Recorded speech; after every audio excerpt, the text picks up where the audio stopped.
کتنے یوتھ ہیں جو ہدایت کی دعا کرتے ہیں، کتنے یوتھ ہیں جو استقامت کی دعا کرتے ہیں، کتنے یوتھ ہیں جو تقوی کی دعا کرتے ہیں.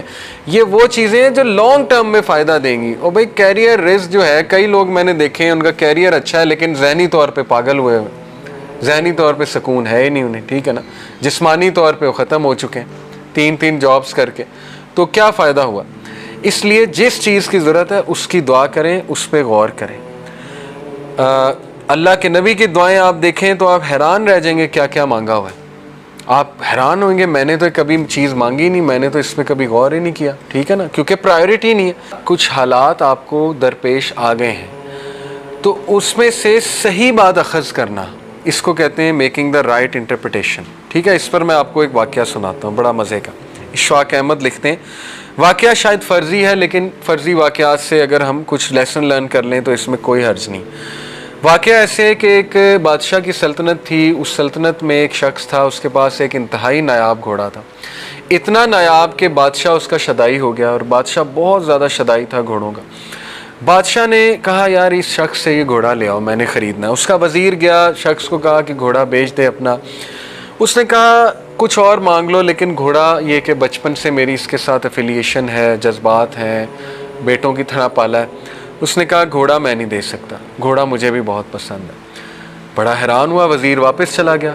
بادشاہ کو یہ بات برداشت نہ ہوئی، اس کو غصہ آیا. اس نے کہا اچھا، اس نے کہا میں چلتا ہوں. بادشاہ خود آ گیا. بادشاہ نے کہا کہ منہ مانگی رقم تجھے دوں گا، جو تو کہتا ہے تجھے دوں گا. اس نے کہا بادشاہ سلامت آپ جان مانگ لیں لیکن یہ کہ یہ نہیں میں دے سکتا، میری ویلیوز کے خلاف ہے یہ بات کہ میں اپنا پالا ہوا گھوڑا جو ہے وہ اس طرح بیچ دوں. مجھے ہے ہی نہیں ضرورت، نہیں مال کی، اللہ نے دیا الحمدللہ. اب لوگ جمع ہو گئے، یہ دیکھ رہے تھے سارا ماجرا. لوگ آپ کو پتہ ہے جینا حرام کرتے ہیں. بادشاہ نے کہا اچھا چل تجھے میں آدھی سلطنت دے دوں گا. بادشاہ نے ٹیسٹ کرنے کے لیے، تو اس نے مسکرا کر کہا کہ نہیں. اب بادشاہ نے کہا تو پچھتائے گا. بادشاہ چلا گیا. لوگ آ گئے، لوگ نے کہا کہ یار تو اتنا بدبخت ہے، دیکھ تو اتنی بڑی آفر ہو رہی، کیا یہ گھوڑا، ایک گھوڑے کے پیچھے تو نے بادشاہ کی یہ آفر ریجیکٹ کر دی. وہ مسکرایا. اس نے کہا مجھے پتہ ہے میں نے کیا کیا، میری ویلیوز کے خلاف ہے، میں یہ برداشت نہیں کرتا میں اپنی کوئی پالی ہوئی چیز کسی کو ایسے ہی پیسے میں دے دوں. لوگوں نے کہا تو پچھتائے گا. اس نے کہا اللہ مالک.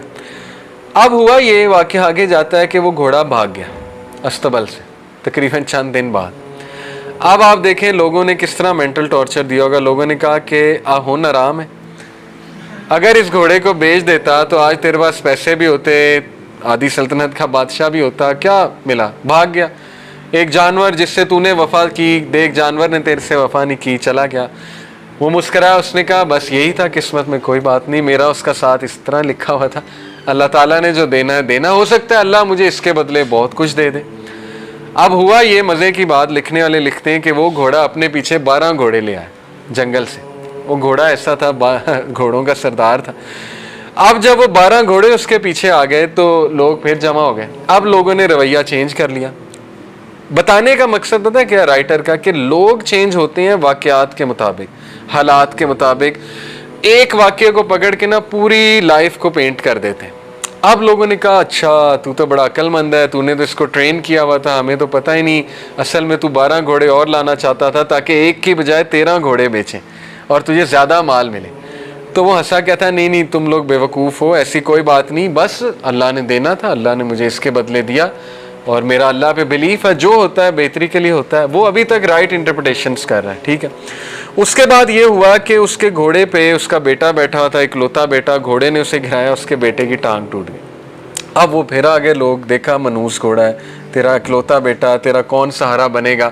اس نے کہا بھائی دیکھو یہ اللہ کی طرف سے ہوا ہے، اللہ مالک ہے، میرا سہارا اللہ ہے.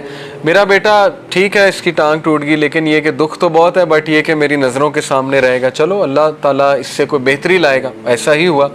جنگ چھڑی اس میں علاقے میں، اور اس تک دور کا رول تھا کہ ہر ایسا بچہ جو چل پھر سکتا ہے اس کے ہاتھ میں تلوار پکڑائی جاتی تھی کہ آ جاؤ بھائی.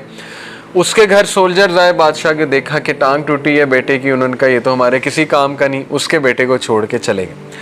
اب لوگ پھر آ گئے، کہتے تو بہت خوش قسمت ہے، تیرا بیٹا تیرے پاس ہے، لخت جگر ہمارے بیٹوں کو لے گئے، رونے لگ گئے، یہ وہ ہمارا کیا بنے گا، یہ وہ. اس نے کہا I've had enough.